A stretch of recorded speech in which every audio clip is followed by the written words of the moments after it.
one thing that worries a lot of people is, given the rising energy costs of training very large AI models, is continued progress sustainable? I think it is. For at least a few more years, we can still build bigger models than we have today, but how long can it go on for?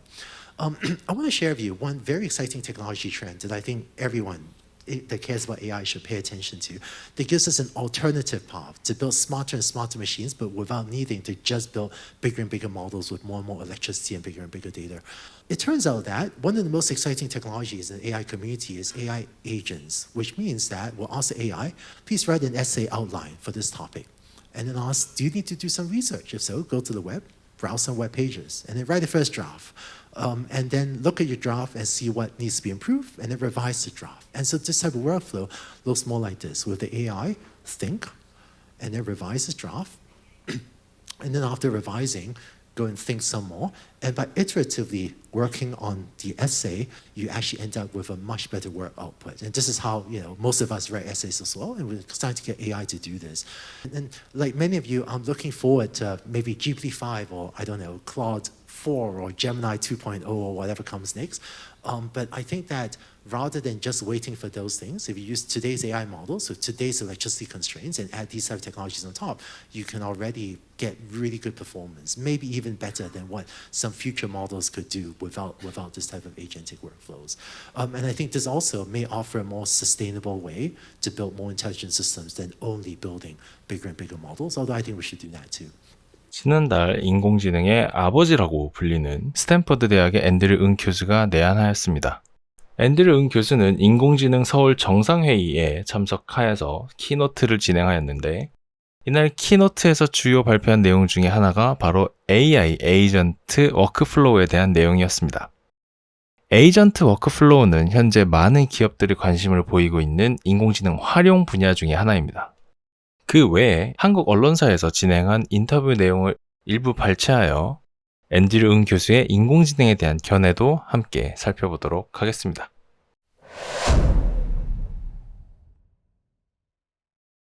먼저 AI 서울 정상회의에 대한 부분으로 살펴보자면, AI 서울 정상회의는 2024년 5월 21일부터 5월 22일까지 양일 동안 개최되었습니다.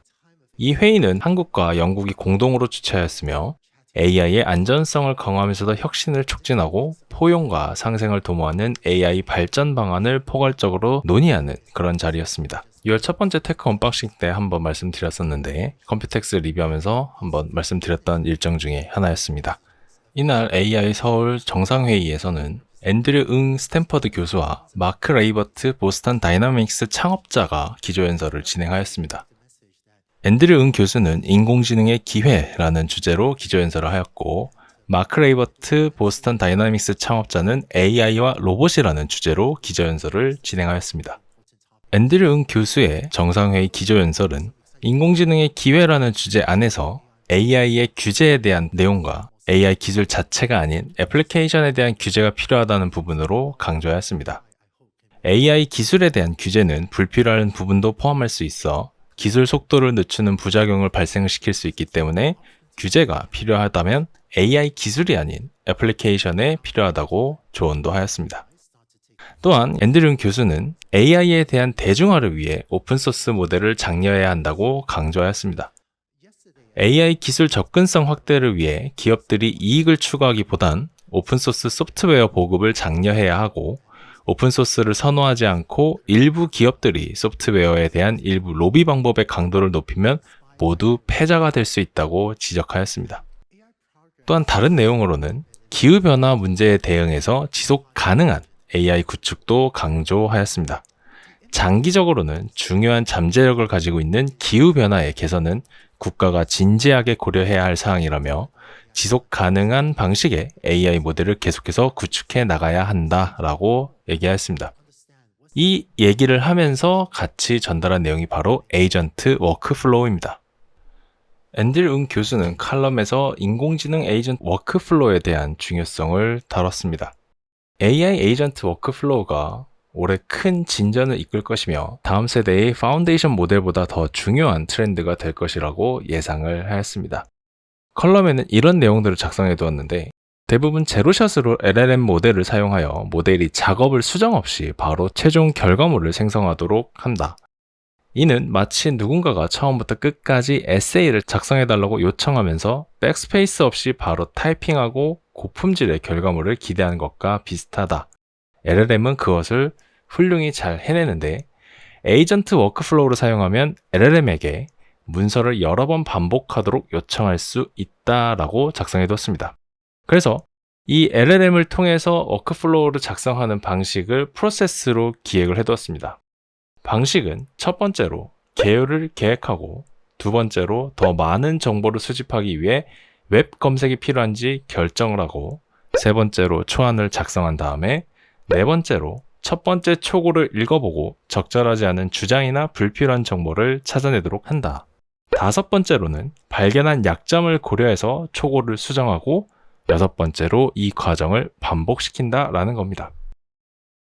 이러한 반복적인 과정은 대부분의 인간 작가가 좋은 글을 쓰기 위해 꼭 필요한 과정인데 AI를 사용하면 이러한 반복적인 워크플로우를 통해 한 번에 작성하는 것보다 훨씬 더 나은 결과를 얻을 수 있다라는 얘기입니다.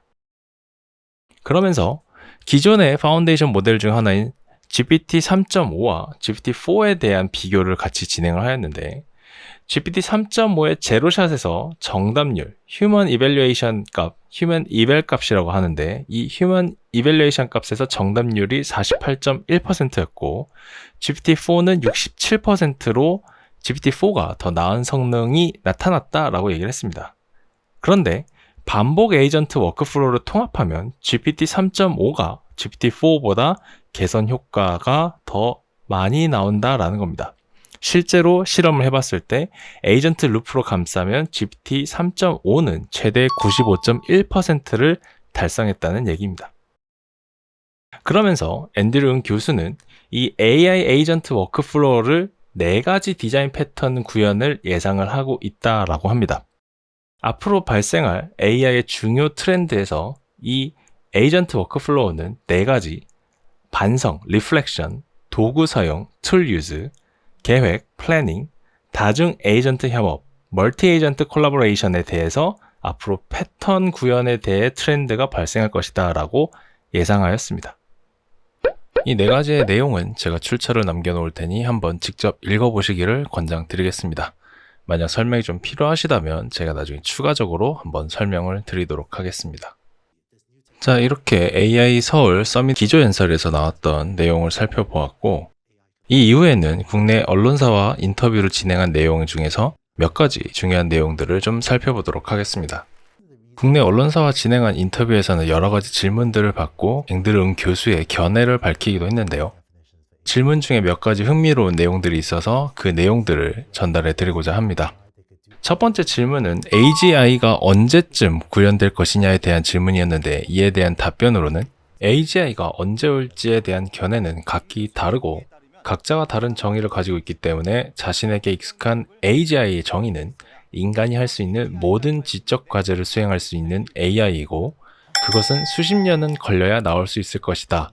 바라고 있으나 아직 갈 길이 멀다 라고 견해를 밝히기도 했습니다. AI가 인류의 파멸을 초래할까 하는 질문에는 AI 안전은 중요하지만 과장되었다고 생각한다. 우리는 AI가 안전하길 원하지만 AI가 실수하더라도 대부분은 꽤 안전하다. 대부분의 기술이 안전해지는 방법은 통제된 방식으로 출시한 다음 실험을 통해 어떤 실수를 하는지 보고 그 실수를 수정하는 것이다 라고 하였습니다.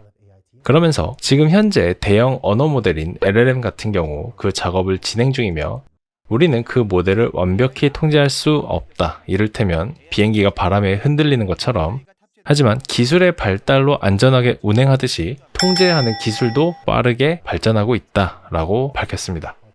다른 질문으로는 AI 발전으로 일자리가 사라지지 않을까 하는 우려에 대해서 견해를 밝히기도 했는데요.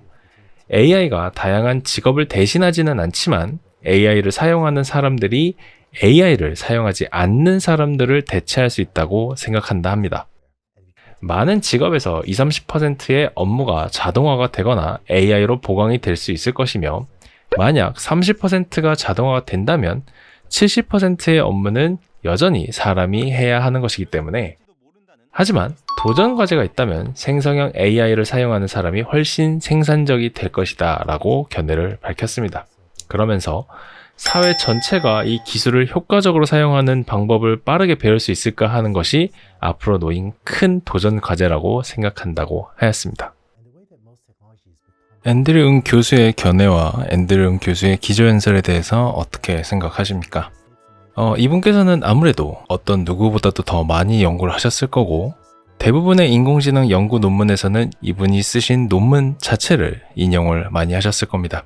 지금까지 인용된 논문 횟수만 해도 25만 회가 넘는다고 하는데요. 그만큼 인공지능 분야에서는 누구보다도 많은 견해와 많은 고민과 많은 연구를 진행하신 분이라고 생각이 듭니다. 일단 앞으로 예견되는 미래에 대해서는 누구도 확신할 수는 없을 겁니다. 분명히 그것을 쉽게 단정할 수도 없을 것이고 하지만 이렇게 여러 전문가들의 견해를 토대로 앞으로의 기술이 어떻게 변할 것인지 그것을 반영해서 우리의 삶이 또 어떻게 변할 것인지에 대해서 생각해보면 좋을 것 같아서 이번 테크 언박싱을 준비하였습니다.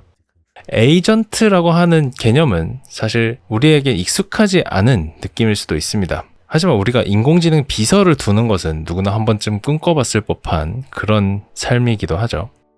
에이전트 워크플로우는 여러분들이 작업하시는 업무에 대한 부분으로 인공지능이 도움을 주는 것인데 그것을 좀 더 정확하고 정밀하고 세밀하게 완벽하게는 아니더라도 처리할 수 있도록 보조해주는 하나의 비서 같은 개념이 될 것입니다. 앤드류 교수가 제안한 프로세스에 맞춰서 한번 여러분들이 작업하시는 것도 바꿔보시면 어떨까 싶기도 하고요. 앤드류 교수는 기술이 계속 발달함에 따라서 계속해서 자원 소모가 심해지고 지금은 멈출 수도 있을 수준까지도 생각하는 것 같습니다. 아무래도 지금까지 구현된 기술만으로도 충분히 해낼 수 있는 작업들이 많기 때문에 그것을 좀 더 파인 튜닝 하듯이 정밀하게 사용하는 방법을 만드는 것이 더 효과적일 것이다 라고 생각하는 것 같습니다. 여러분들이 생각하시는 견해는 어떠신지 한번 말씀해 주시면 좋을 것 같고요. 이번 테크 언박싱 여기까지 진행하도록 하겠습니다. 감사합니다.